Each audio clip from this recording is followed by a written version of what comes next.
महाराज, जैसे हमारे शरीर का प्राण होता है, वैसे पूरे भागवत की प्राण रास अध्याय है, जिसे हम रास पंचाध्याय कहते हैं।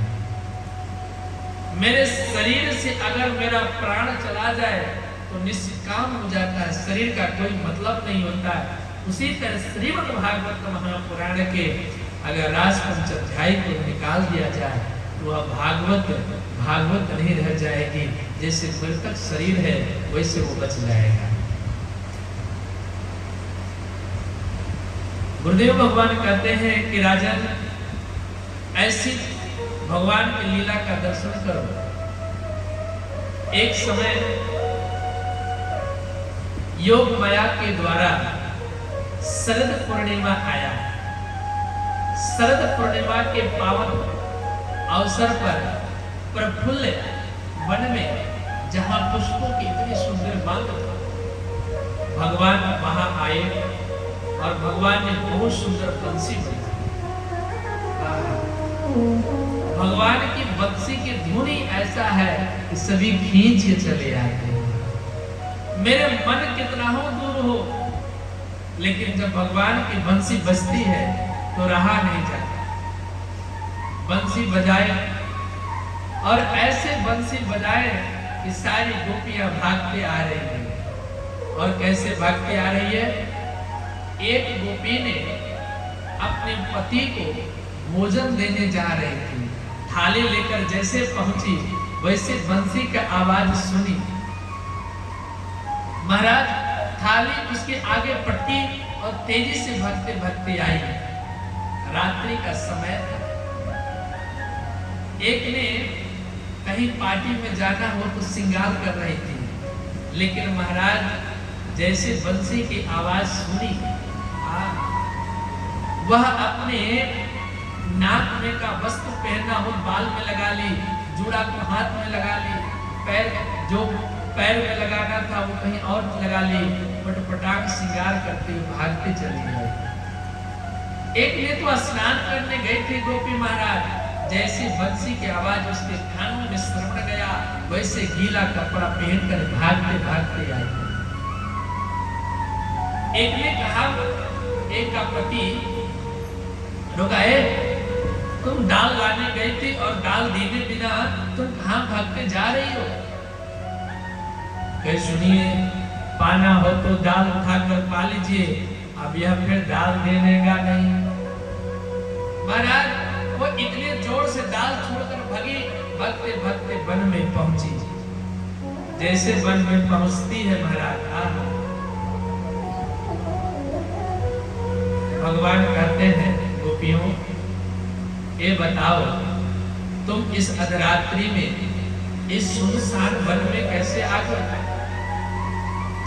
यहाँ पर इतने जानवर हैं कि तुम लोग को खा जाएंगे। गोपियां कुछ नहीं बोली। महाराज, भगवान फिर कहते हैं, अरे पति की सेवा करना तुम्हारा धर्म है और तुम लोग अपने पति को छोड़कर किसी अन्य पुरुष के साथ आए हो। लोग क्या सोचेंगे और अन्य पुरुष के पास आने का क्या मतलब है? फिर भी गोपियां कुछ नहीं बोली। भगवान कहते, सुनो, ये बहुत गलत बात है कि अपने परिजनों को छोड़कर, अपने परिवार को छोड़कर तुम लोग आई हो। अरे वापस जाओ, इस रात में यहाँ पर आना उचित नहीं है, तुम वापस जाओ। निशम्य गीतम तदांगवर्धनम भज स्त्रिया कृष्ण गृहीत मानसा। कहते हैं, हे प्रभु, गोपियों से कहते हैं कि आप वापस, आप सभी चले जाइए। पूज्य बात श्री गोस्वामी जी कहा करते हैं कि सोई जान ही जे देव जनाई, जानत तुम्हें हो जाए। गोपिया ने चौपाई सुनाई और कहीं इशारा की, हे प्रभु, दुनिया में तुम्हारे अलावा कौन है जो जान सकता है? कोई नहीं जान सकता। महाराज, जा ही नहीं सकता, तब तुम कह रहे हो कि चले जाओ। और महाराज अनुभव करना, भगवान ने बंसी बजा दिया और बजाने के बाद कहाँ विराजमान होते हैं?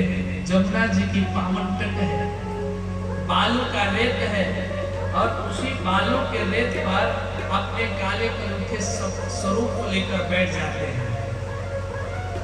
अपना अनुभव देखना महाराज, मानो कि ऐसा लग रहा है शरद का पूर्णिमा है, उजोड़िया रात है और बालू सफेद होता है, और उस सफेद पर सांवला सा व्यक्ति बैठा हो तो कैसे दिखाई देगा? मानो कि आसमान से चंद्रमा ही उतर कर आकर विराजमान हो गए। मानो ऐसा लग रहा था कि सफेद बालू पर काला चादर बिछाकर कोई व्यक्ति विराजमान हो कि चमकता है, और एकदम चंद्रमा की कटी आसमान में उतर कर आकर विराजमान हो गया। महाराज गोपियां बहुत बात सुनी, कन्हैया बहुत समझाए। एक गोपिया ने प्रश्न की, हे प्रभु आप एक चीज मुझे बता दो, एक चीज मुझे बता दो, अगर आप इसका उत्तर दे दीजिए हम अपना चले जाएंगे। कही कि बताइए, आप एक बताना कि दुनिया में सबसे महत्वपूर्ण क्या है? अपनी लज्जा। हम अपनी लज्जा को त्याग कर आपसे मिलने आए, लेकिन इस लज्जा के बीच में एक पट है, घूंघट के पट खोल तुझे पिया मिलेंगे। अब घूंघट का पट कौन सा पट है? मेरे लज्जा के बीच में, मेरे शरीर के बीच में माया का पट है। अगर वो पट को हटा दीजिए तो परमात्मा और कुछ थोड़े मिलेगा, आप ही खड़ा मिलिएगा। जिस तरह मेरे शरीर के चेहरों को देखने के लिए मैं घूंघट लगाया हूँ, अब जब घूंघट हटेगा तभी तो पट दिखेगा, चेहरा दिखेगा, पट हटेगा तभी तो चेहरा दिखेगा। महाराज हमारे भी जीवन में आप और हमारे बीच में एक पट है जो माया का पट है, और प्रभु इस पट को तो एक बार हटा के देखिए, ये पट हट जाएगा तो सिर्फ आप ही तो दिखेंगे। भगवान को तब भी संतुष्टि नहीं हुआ, भगवान कहे जाओ। तब गोपियों ने एक प्रश्न किया कि प्रभु आप बताना कि पत्नी का धर्म क्या है? पत्नी का धर्म है कि पति का सेवा करना, नित्य उसकी सेवा करना। महाराज एक संत जी कथा कह रहे थे तो ऐसे कह रहे थे, सुनो, पत्नी हमेशा अपने पति का सेवा करे, और ऐसी सेवा हमेशा करना चाहिए कि उसकी अंगुष्ठा को धुलकर उस जल को ग्रहण करना चाहिए। बीच से माता जी ने खड़े हो गई और माता जी कही कि प्रभु आप बताना कि अगर पति मेरे साथ न रहते हो, मेरे घर पे नहीं रहते हो, प्रदेश रहते हो, तो क्या करना चाहिए? का बस फोटो रख लेना चाहिए, उसी को जल को बांट देना चाहिए और उसी जल को ग्रहण कर लेना चाहिए। फिर कहे कि बाबा अगर फोटो भी ना हो तो क्या करना चाहिए? कहे मन में स्मरण कर लेना चाहिए, उनके स्वरूपों को मन में स्मरण करके जल गिरा कर पी लेना चाहिए। फिर कहीं अगर मन में न आता हो तो क्या करना चाहिए? बाबा कहे अंतिम विचार खा के मर जाना चाहिए। भाई जब आप पत्नी है तो कैसे पत्नी है कि जो पति का भी स्वरूप आपको स्मरण न आता हो? महाराज बताइए। गोपिया कहे कि प्रभु आप बताना, आप तो बता दिए कितना नियम है, लेकिन एक चीज बताना, जिसका पति प्रदेश गया हो और आपने बता दिया कि फोटो की पूजा कर लेना, आप बताना बारिश का समय है, बहुत जोर जोर से बारिश हो रहा है और मेरे पति वापस आए हुए गेट पर खड़े हैं, गेट बंद है और अंदर हम फोटो का पूजा कर रहे हैं और बाहर मेरे पति आवाज लगा रहे हैं, मुझे क्या करना चाहिए? फोटो का पूजा अगर छोड़ते हैं तब भी अपमान है और उधर कुंडी नहीं खोल रहे, गेट नहीं खोल रहे, तो पति मेरे भीज रहे हैं, तो मुझे क्या करना चाहिए? तब भी अपमान है। या तो पूजा छोड़े कि गेट खोले, क्या करें? भगवान गए, अरे जब तुम्हारा साक्षात पति वापस आ गया तो फोटो का कोई मतलब नहीं है, तुरंत गेट खोलना चाहिए। गोपियों ने कहा कि बस प्रभु हम तो यही चाहते हैं कि जब सारे दुनिया के पति जब आप सामने खड़े हो तो ये नस्वान पति को हम क्यों पूजे? इस माटी के पति को हम क्यों पूजे?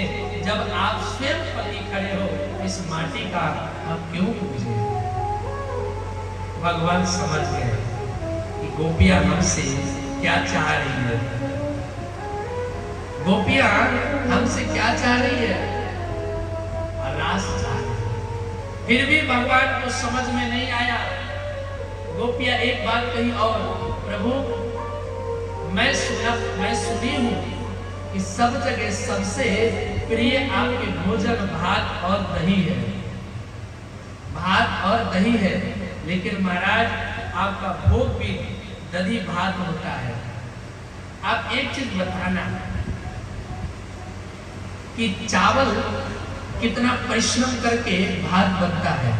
पहले धान आता है, उसकी छिलका उतारा जाता है, फिर चावल आता है, फिर गर्म पानी में डालकर भात बनाया जाता है। उसी तरह एक गोपियां भी अपने जीवन की मैले छिलका को अपने काम क्रोध लोभ कर उतार कर एकदम शुद्ध बनकर भात बनी है। और प्रभु हम चाहते हैं कि आप मुझे स्वीकार करें। जिस तरह आपने दही भात को स्वीकार किया प्रेम से, उसी तरह आप मुझे भी स्वीकार करें। प्रभु भावनाओं को तो भूखे होते हैं, भाव को तो भूखे